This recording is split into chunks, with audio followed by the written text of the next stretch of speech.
So yes, old girl, you hurt your leg? Huh? Did you hurt your leg? Because you did something you weren't supposed to do. So it's starting to become snake hour, at dusk. And then really early in the morning, that's when the snakes are most active, I suppose. So I'm going to be super careful.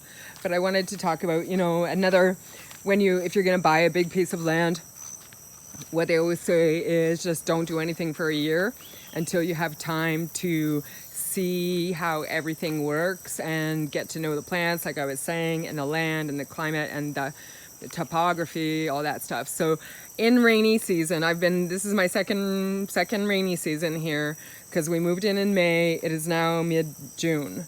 So actually my 1-year anniversary was actually almost a month ago. But anyways, so this area floods because the rain comes from that property up there, down the hill, and into here because there's a hole here, and then it fills up this area of the driveway.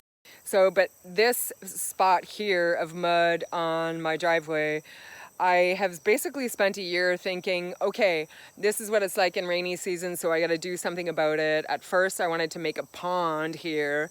Actually, at first, I started filling it up with dead logs, thinking that I could increase the land mass.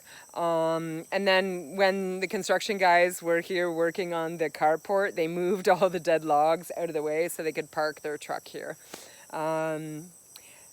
So now I either put the logs back in, or then I thought about making a pond.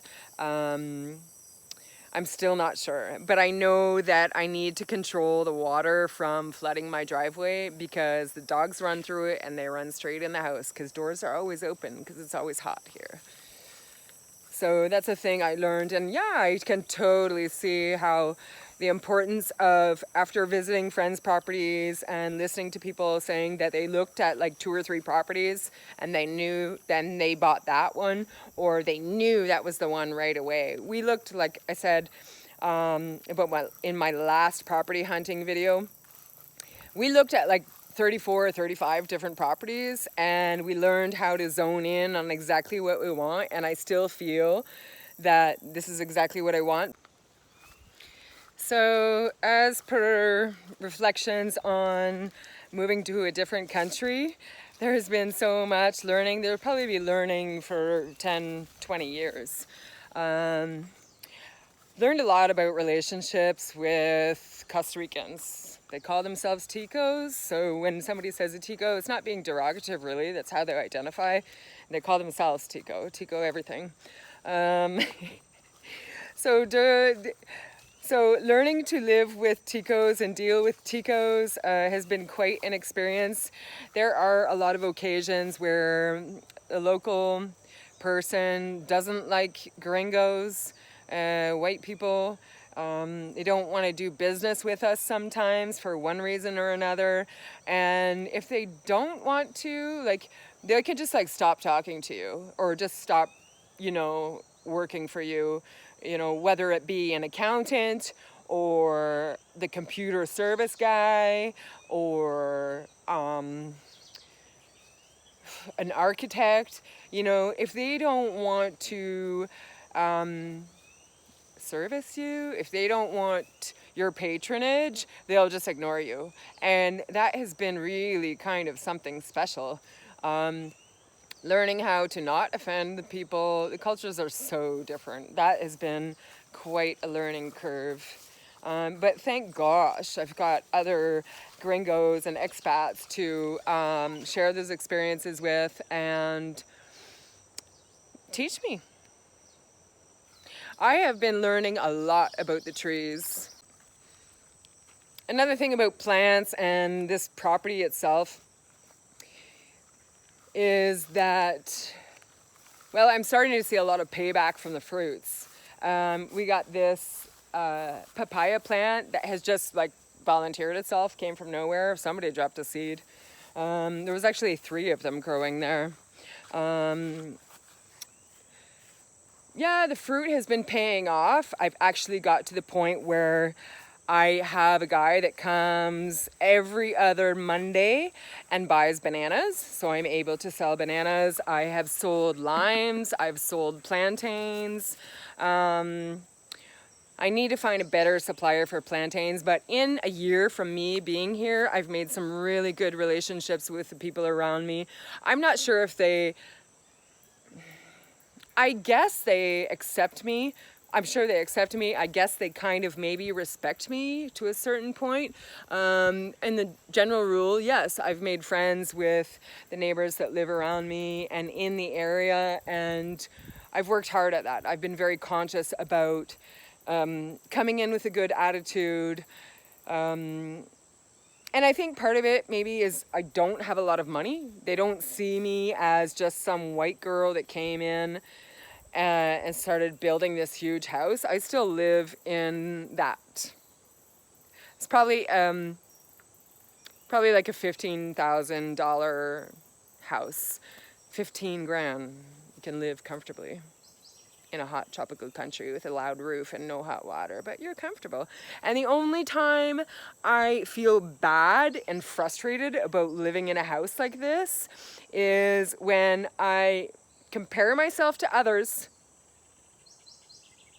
and get jealous about what they have, or if I'm really beaten down and getting overwhelmed and in a bad mood, then I will just blame it all on this cheap house. Yeah, I do live comfortably. I think I have everything that I need. That's not true. I still don't have a clean, safe water source, which is ridiculous because this water actually comes from a spring. It's the system and the tanks that are not good. And I still haven't set up a proper rainwater system, which is super disappointing. When my mom came here, I basically stopped the project because we got involved into other things. So other than like one of the most important things you need for life, I'm pretty comfortable. I just need a good, safe water source, and it's going to become my priority real soon because I've been having a lot of digestive issues. And I've been drinking rainwater and boiling it, and I've been drinking the spring water from the system that comes from those blue tubes, and I'm still feeling sick and crampy. So I think that when I should stop drinking this water, I was forgiving it, thinking that anyways, you got to go back and watch my water filtration system, but that's my issue. So the importance of knowing exactly what you want for your property, what it's going to serve you, how do you want to use it, what's your focus in life, is really important when you're looking to buy a piece of property, and I think we did a really good job on that. So then the next step is saying, how am I going to put those ideals or my wishes and my goals into practice on this particular land? And there's always setbacks. And there's always surprises too, like learning like, hey, I just found out I have a mandarin tree down there, which I didn't know that. And sometimes it takes, if it didn't produce any last year, maybe that's why I never noticed. And more than a year gone by, I get to see the full cycle, and I still get surprises. And I am perfecting my techniques about opening coconuts. I am. It's getting easier. As hard as things are, especially when you're only one person, every little fail counts because it's a learning experience, and you get better and you get experience. So I think the joy of living in Costa Rica, like my friend Sarah says, is those challenges, is learning those new ways of life and those. You know what? It's about challenging yourself, about kind of what I wanted this channel to be. You know, digging deep into your inside and your emotions and how you function and what's important. And, you know, I push myself to work, and I see like, hey, I'd rather not work, or I'd rather do this instead. And that constant, like, you get her done, and I'm too scared to do it, but I push myself, and then I'm happy. Those are amazing experiences that we should all be doing in our lives, pushing ourselves and putting yourself in situations where you have to experience new things, you have to learn something. And at the same time, I am proving to myself that I can do this. I can affront this task. There are times where I say to myself, listen, you're kind of getting older.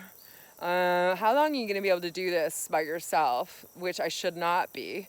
And can I do this in 5 years? And I need to really make sure I'm feeding myself properly and having good health and being really safe in my methods of working. I don't want to injure my back or chop myself when I'm alone on 9 acres. So you really, the mental work that comes with it, of owning a homestead or getting into homesteading or farming anywhere in the world, is such an amazing experience, you know, and is just contributing to who I am as a person. And I never imagined these situations when I thought I would move to Costa Rica. I knew that I wanted the land to provide for us. I knew that I wanted to build an intentional community. I knew that I needed to earn money off of our land. But you can't imagine the little experiences. I've learned to herd cattle. I've learned to kill a snake. I've learned to chop a tree. I've learned to do so much crap that you don't have to do in your suburban life, that you don't have to do in that safe confine of, you know how everything works, you know the system, you know the works, you know it all. And now you're plopped into a place where you don't really know anything, and you just, it's like learning to be a kid again. You have to learn how to do these things. And those experiences and those times are so rewarding, really, really are. But the hard times really come with it, a lot of strife. So also, we rarely get a beautiful sunset here, but I probably got about 5 more minutes of light, and it is snake hour, like I said. I'm gonna go in, but this is my 1-year anniversary on 9 hectares, and I've been alone for more than half a year. My mom comes for 6 months, so I'm doing it. I'm still alive.